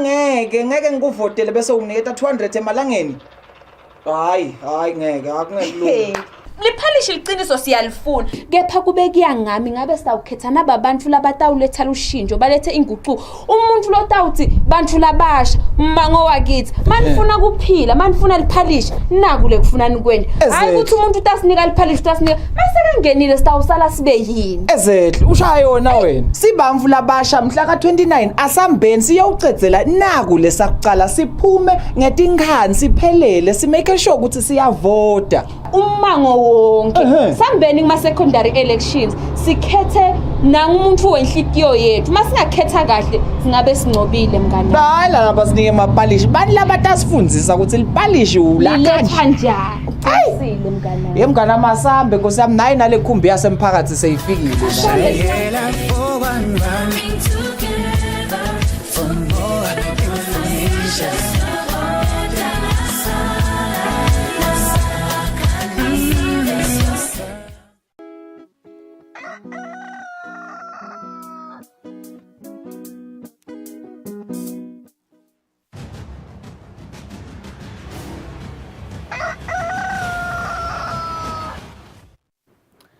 As Simzele sinimukele siyakuvuselana olosanza kusivule liza 28th of September langa keleli lokugubha iWorld Rabies Day langa keleli ligujwa njalo ngeminyaka ekakhulukazi nje kureza iawareness ukuthi kubalekile ukuthi tinja dead futhi tijovise noma kanjani kodwa tingato uthola sifo se-rabies. Sidakhulumisana naye vet officer bavukile kunene kuseketa nje sithombise ukuthi ngabe thina silivele Eswatini sesihambe kanganani ngato tindzaba tegcugcutela sive ukuthi sijovise tinja taso. Sibonile nje nemibuko lephuma khona enhlanganweni ka-WHO ukuthi bantfu labasishiya emhlabeni ngaso sifo sama-rabies balinganiselwa ku-59,000 kapheke lapha ekhaya Eswatini. So sekuphele nje iminyaka leminingi solo kungabikwa ukuthi kunemuntfu lonesifo se-rabies ngokuthi livele Eswatini miningi imitamo leyentako ukuzama khona isiqiniseko ukuthi bakhona imijovo tinja futhi tiyajova. Sesinaye lapha bavukile kunene losuka khona itiko letekulima luhlangothi lolubuketilwa nokusinikela sithombise ukuthi livele Eswatini selihambe kanganani noma itiko letekulima selihambe kanganani kusebenta lena ndzaba. Sikuvusela bavukile siyabonga ukuthi ube nathi lamhla kuseni itopic lebalekile lena singayisathela phansi but nje uma ngabe lesifo vele sesifike empheni sekuba ingodi kakhulu. Kusichazela nje ukuthi siyini sona lesifo lesi kubaleka kanganani ukuthi sive samaswati sifundziswa kabanti lolwati luhanjiswe ezweni sonke. Siyabonga Mfumbeni Mphabingelele kumlaleli ekhaya. Sifo sebudzatsha siyingodi kakhulu njengeba sochazile nje ngalokuthi aselapheki. Singelapheki though it is 100% preventable ngalokuthi sijovise tinja tefu nabokati. Sisemkhankasweni nje kulamalanga wawo kuvikelisa tinja nabokati eveni lonke laseSwatini. So miningi imitamo uhulumende layenda kokuqinisekisa ukuthi lesifo siyasinqoba umsakade. So ngibonile lapha ezingisafunza nje mhlambe ngithola nje information ngaso sifo sebudzatsha ukuthi over the past 6 years lapha eSwatini kube bede ama cases la reportiwe ebamvu ukuthi banebudzatsha. Ngabe sifike njani lapho sikonde kanjani lokho singiswa eSwatini? Ngiloku vikelisa letinja tefu because sifo sebudzatsha si affecta indawo tonke tilwane letinengati leshisako, the mammals. So ngaba tinja, bokati, tingomo, timbongolo konke nje lokuyimamali is affected by the disease lokufaka ekhathi bamvu. Bamvu ke isikhathi lesinengi lesifo basifola lapha enjeni noma bokati. Lokusho ukuthi uma siyawenda siqiniseke ukuthi tinja tefu tite bokati ngeke vele tinja tefu tite budzatsha ngeke vele sibe nalenkinga kubamvu because bamvu lesifo la even or in our context as Africa batasifola etinjeni nabokati. So bengathi imitamo lento yanguhulumende kujovisa njalo ngeminyaka litiko letimfuyo liyaphuma kuyovikelisa tinja nabokati. So le mitamo leyo ngidawuthi ngiyona kakhulu lento siqiniseka ukuthi kude bamvu labafako. Kani ke nelitiko letempilo nalo ikhona imetamo leliyendako, ikhona imijovo yebamvu lesetshenziswako. Uma umumvu mhlawumbe sekalunyiwe inja lebesolisa ukuthi inebudzatsha, uma loyo mumvu aphuphumile waya emtholampilo kukhona lemijovo lesibese siyamnika yona kwenta siqiniseke ukuthi leli gciwane alihambi lifike ebucosheni lapho khona selidala letimpawu tesifo sebudzatsha. So bengathi nje ngiyo imetamo lesinikele imphumela lesibona ko silive ukuthi over the past 6 years even more kude umumvu lesimbikile kuthi ufile ngesifo sebudzatsha even. Sinzile nje indzaba yetimpawu kunene ingavela mhlambe letimpawu kuba yini la emfini kodwa ngicabanga sitijwayele timpawu sihle sitibona nje mhlambe etinjeni ukuthi vele bese seyikhokha emathe ingavela mhlambe ayafana nini lama symptoms etinjeni kanye nasebamvini. Ngidawuthi ayafanana. Sifo sebudzatsha sithi mase singenile lapha encebeni la umumvu mhlawumbe inja beyimlume khona leli gciwane liyahamba ngemizwa lifike ebucosheni. Mase lifike ebucosheni ke leli gciwane ngilapho khona litawudala khona timpawu. So timpawu nje titawuhambisana nekuphathamiseka kwemicondvo. Lokusho ukuthi umumvu angaba netimpawu tekuhlanya naye uyawavovisa lamathe nalendzaba yekuluma ke nebamfu vele kuyendeka lokho khanze ukuthi umfu sosinika lite so hamba ufuna kuluma nebamfu kulamanye emave sibonile lapho khona lesifo sihamba ngaleyo ndlela khanze ukuthi umumfu ulume lomnye umumfu ngekuthi ke lesifo sikhasi lesinengi ngidawuthi besihambelana nemates lamaningi bathi bamvuma umfu mhlawumbe unetilwane mhlawumbe maloyo kanti sengiso lesifo sebudzatsha ukhanza ukuthi ngaleyo ndlela sesiyanza kuthusa kakhulu so ngifuna singene nje la ekuthenini imali mhlambe uhulumende la ichithako nje kuthenga yona le mithi le vaccination ngoba sathi ukuthi niyenda every year ni vaccinate tinja every year and nikonda mahala futhi mhlambe lokuthi nje amaswati appreciate nje lokuthi uhulumende vele uyenakekela inhlala kahle yetilwane tesifo samaswati ngabe vele mhlambe imali nje uhulumende la spenda nje ukuthenga le mithi lena le timali ngidawuthi tihlukene kabili kunale mijovo lesisebenzisa kuvikelisa letilwane defu letinja nabokati ngidawuthi ke ngiyona lengathi ishiphile silitiko nje la agriculture ngeminyaka siyaspenda close to about 350,000 emalangeni ukuthi vikela letinja nabokati kuvikelisa ke inja yinye comes to about 15 emalangeni bese ke litiko letimphilo ngakhona kuyadula they spend over $1 million ukuthenga lama anti-rabies vaccines and umumfu amunye ngoba le mijovo ukhanza ukuthi iba lithandana uma solunywe inja lebesolisa ukuthi inebudzatsha lokujova kwemfu amunye nje is over 1,000 emalangeni so kungako sigcizelela lokuthi asisinqobe lesifo lapha etinjeni because if side inkinga yebudzatsha etinjeni kutawubate lesidingo ukuthi bamfu sibajova nangalomuthi we-anti rabies leni ngoba sawube sinesiciniseko ukuthi vele tinja tefu tingileti phephile yeah so ikumele ngindeni nje ngingumvu mina ngikhanza ukuthi sengilunywe yinja ngitiphi inyathelo mhlambe lengimele ngisale ngitithatha immediately nje icetha kungiluma nje kodwa ngidaphephisa ngisesifeni sebudzatsha yes lesigcizelela ukuthi simasolunyiwe yinja sayisithi geza ngemanti lagijimako uvula impombi lapho beyiklume khona ukhiphe lamathe esikhathi imizuzu lengaba ngu5 kuya ku10 ugeze nje kuphume lengadi kuphume lamathe emva kwaloko bese uphufuma emtholampilo siyagcizelela ke ukuthi lenja uma uyadi ezama kuthola lesifakazelo ukuthi yinja lebeyijovile yini uma lesifakazelo unaso usithathe uye naso emtholampilo bese ke siyachumana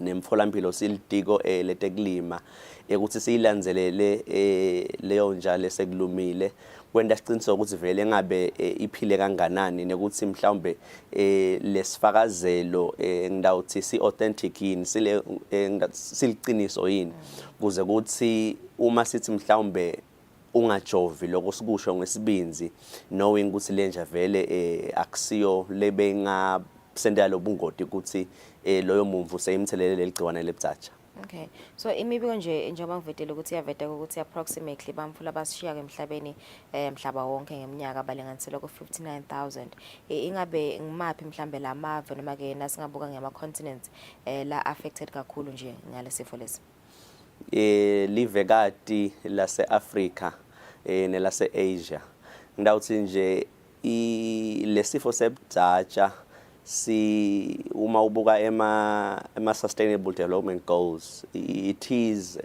an issue of poverty it is associated to poverty so ngilamave lotawukhanza ukuthi asaphuphuka mave mhlawumbe kulesinye isikhathi akusiyona lamphofu ngoba nje sikile saba nayo inkinga ye-rabies kubomakhelwane KwaZulu Natal lapho khona bamfu bebafa ngelizinga lelisedulo so kakhulu nje livekati lase Africa nase Asia okay njengoba sawushita nje ukuthi vele i-poverty but sine ngicabanga ukuthi sekuningi lesikwendile silivele Eswatini ngekubambisana nalo litiko letempilo nawo ukhuluma nje ukuthi vele over the past 6 years kube bede ma cases la report ukuthi kunemumvu lo nebudzatsha ingabe la tinjeni khona tisikhona invela mhlambe tinjalo yakhanza ukuthi tiyafika ma clinics enu kwanza lokuthi tinalesifo nisayithola nemibiko yalohlobo nelizinga selehlile kakhulu la etilwaneni nangibuka nje the past 3 years ma-cases lesibe nawo they are less than 5. Kulo mnyaka lesikiyo i-positive case lesiyitholile was from a wild cat ulikati lesiganga nje. I think na one case etinjeni, so nakhona lama cases sekehlile kakhulu. Imbangela yaloko ngidawuthi ngileti nombolo tetinja lesikhonako ukuthi sitijovise ngeminyaka, because uma tinja tefu siyawutijovisa kahle ngeke vele sibe khona lesifo. Boso science bathi uma siyawujovisa at least 70% of the total population, ngaleyo ndlela siyakhona ukuthi sivimbe kwanza kwaleli gciwane. Noma ngabe bese kunenja legulako yaluma lenye kepha ukhanza ukuthi ayilitholi leli gciwane leni ngoba yona yinja levikele. Okay, so kokugcina ngiyahloko ukuthi kumele nibe ne road show esiphofaneni lamuhla as commemoration ye World Rabies Day. Nivame ukuthi vele ni invite service abathwade ukuthi site netinja taso ngabe kusachubeka indloko nje nasibuka mhlawumbe le weather. Namuhla besihlelile emsakati today is World Rabies Day, so for our commemoration besihlele i road show edolobheni esiphofaneni. Kepha sicela kuxolisa kakhulu nje kuso sive semaswati nesive sesiphofaneni ngekuthi besitawube sisebaleni nje lapha eBus Rank, so Ltulu nangithi ngiyahlola le ndasi liyana netinja nje namhla bebahlele ukuthi bajovisa khona esiphofaneni kunemadibhe lamane bocota kubo siphofane kubonhlangano madibhe lawo lapha esiphofaneni. Silitiko nje siyaxolisa kakhulu. Vaccinations have been postponed, so sitawumemetela ukuthi sitawuphinze siphumeneni kujovisa ngoba masijovisa siphinze sibhale nalama receipts, so leli tulu vele belingeke lisivumele ukuthi sikwende lokho. So ne road show has been postponed to a date to be announced. Kepha nje sithemba ukuthi evikini lelitako sitawuchubeka ngalomsebenzi siyofundisa sive lapha esiphofaneni ngebumcoka balesifo sebutsatsha. Okay, but labanye labakhona kuya kuma clinics basengakhona bayojovisa tinja tabo kumahala. Kujovisa kumahala siba nema continuous vaccination points lekungilama clinics. Ngalo September ke nalama hhovisi la kuthafa khona emapasi etinkomo lo muthi uyaba khona. So na ukhona nje kusonzela ehhovisi lelivute nawe cishe utawukhona kusitakala, otherwise siyacela ukuthi bamvu balalele ukuthi tinja tabe jovisa nini ngakibo bese inja yakho uyayimikisa lapho kumenyetelwe khona utawusitakala mahala. Nekuthi ke kungumthetho welive lokuthi tinja asitijovisa. Uma ngokajovisi nje sowuphule umthetho longa kubangela tinkinga kusasa. Okay, no, yevakala sesema ukuthi namaswati avile 28 September it is World Rabies Day. So nje sicommemorate lilanga le kucwayisa sive samaswati makufundisa kwanzisa lwati ngesifo sebutsatsha. Sibahlothe makethe sitaba sichubeke.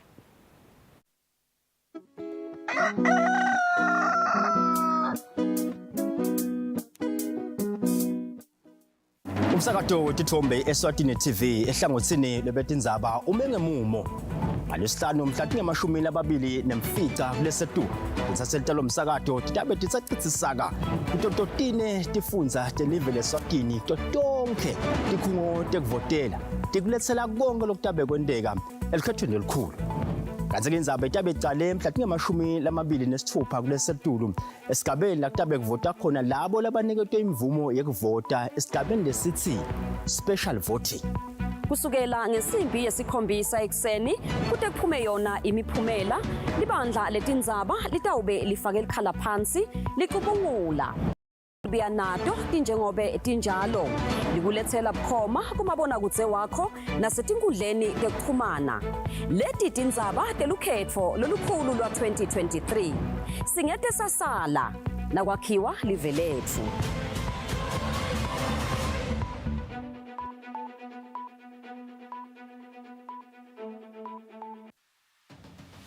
What do you think the best part of traveling is? Is it the food, or is it the conversation, or is it the sights and sound? If you're ready to explore, we are ready to show you the best way how.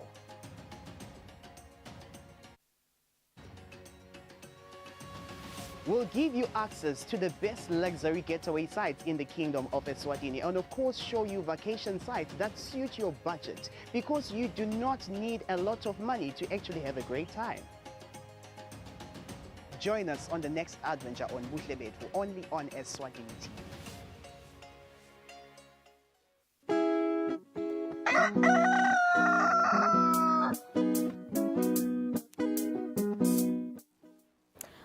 Silimukele sakuvusela nawo lo sanza kusivulela sita ubuka nje eclip ya WHO lapho bahlangana khona nebetindzaba basiniketa the latest updates ngetifo letikhona emhlabeni. Good morning, good afternoon and good evening. First, as the Northern Hemisphere winter approaches, we continue to see concerning trends for COVID-19. Among the relatively few countries that report them, both hospitalizations and ICU admissions have increased in the past 28 days, particularly in the Americas and Europe. Meanwhile, vaccination levels among the most at-risk groups remain worryingly low. 2/3 of the world's population has received a complete primary series, but only 1/3 has received an additional or booster dose. COVID-19 may no longer be the acute crisis it was 2 years ago, but that does not mean we can ignore it. Countries invested so much in building their systems to respond to COVID-19. We urge countries to sustain those systems to ensure people can be protected, tested, and treated for COVID-19 and other infectious threats. That means sustaining systems for collaborative surveillance, community protection, safe and scalable care, access to countermeasures, and coordination. Now to cholera. Last week, WHO published new data showing that cases reported in 2022 were more than double those in 2021. Preliminary data for this year suggests 2023 is likely to be even worse. So far, 28 countries have reported cases this year, compared with 16 during the same period last year. The countries with the most concerning outbreaks right now are Ethiopia, Haiti, Iraq, and Sudan. Significant progress has been made in countries in Southern Africa, including Malawi, Mozambique, and Zimbabwe, but these countries remain at risk as the rainy season approaches. The worst affected countries and communities are poor, without access to safe drinking water or toilets. They also face shortages of oral cholera vaccine and other supplies, as well as overstretched health workers who are dealing with multiple disease outbreaks and other health emergencies. WHO is providing essential supplies, coordinating the on-the-ground response with partners, supporting countries to detect, prevent, and treat cholera, and informing people how to protect themselves. To support this work, we have appealed for $160 million, and we have released over $16 million from the WHO Contingency Fund for Emergencies. But the real solution to cholera lies in ensuring everyone has access to safe water and sanitation, which is an internationally recognized human right. Now to Libya, which is no longer in the headlines, but remains in a state of crisis following the devastating floods a few weeks ago. Officially, more than 4,000 people are dead. More than 8,500 are missing, and more than 30,000 have been displaced. Only 1/3 of hospitals and half of primary health centers remain fully functional due to structural damage to health facilities and hospitals, lack of medicine and medical equipment, and shortages of health workers. Affected communities are facing the threat of mosquito and waterborne diseases and acute mental distress. WHO is working closely with Libya's Ministry of Health to assess the needs on the ground, provide supplies, and restore primary health care services, especially for routine immunization and mental health.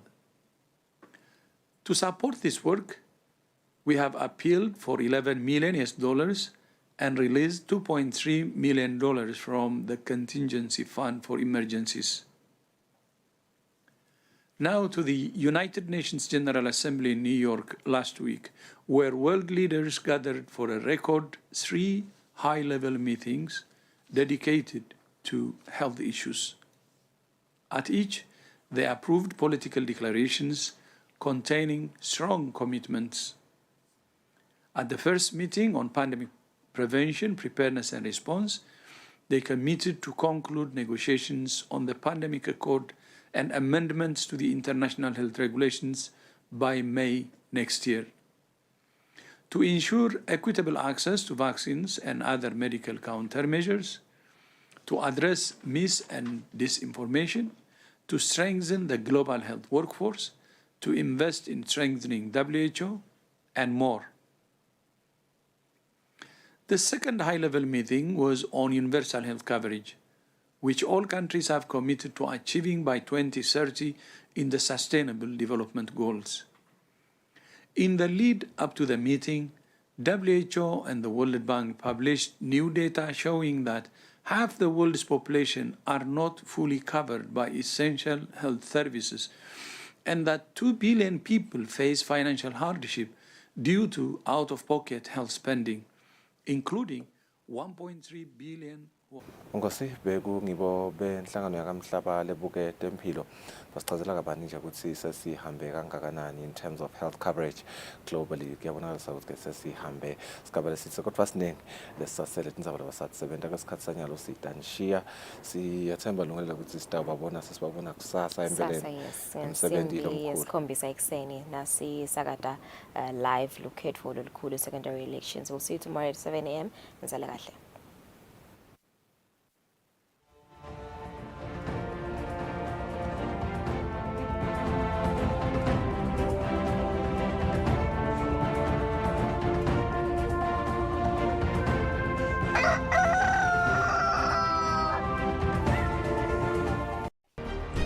Ibandla letelukhetho nemincele Elections and Boundaries Commission bathi sasive ukuthi kuvota ngalokukhetsekile special voting kutawuba mhla tingemashumi lamabili nesitfupha kulesetulu 26 September 2023.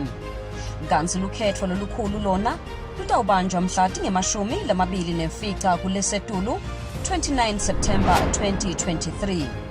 Ngete ngasala nasakha live letfu. Ngeke ngikuvotele bese unginiketa 200 emalangeni. Hayi ngeke akungelula.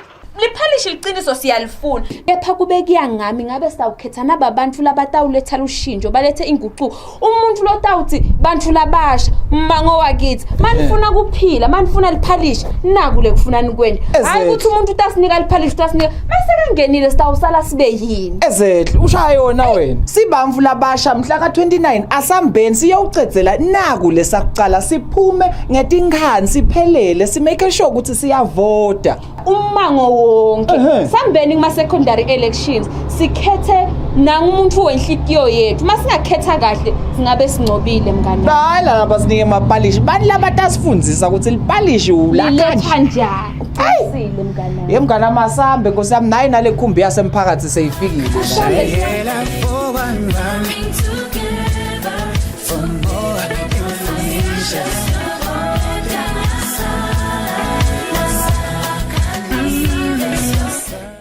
Emaswati evile asabela aphuma ngebuningi bawo ayawubhalisela lukhetho ngaphansi kwesicubulo lesithi ngingeke ngasala nasakha live lethu aphinze asukuma aphuma ayawuncoma aphinze aphuma ngebuningi bawo ayawukhetha elukhethweni loluncane.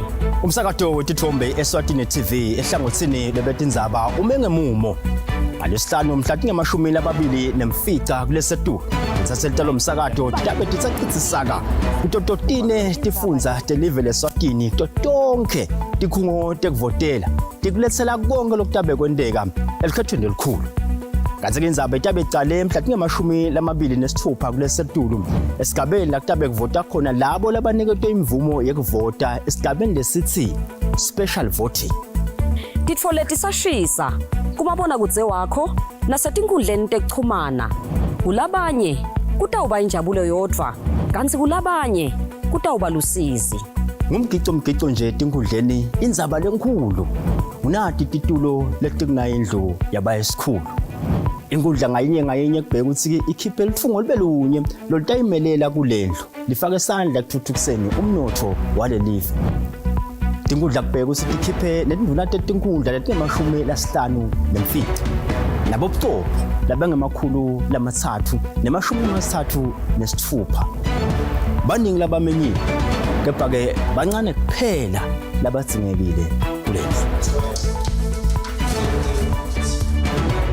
Kusukela ngesimbi yesikhombisa ekuseni kude kuyawuphuma imiphumela yelikhetho tinsaselitalo msakato titabe tifake likhala phansi ticubungula tikulethela tonke tindzaba telikhetho leminyaka wa 2023 Eswatini ungasali nasakhalive lethu.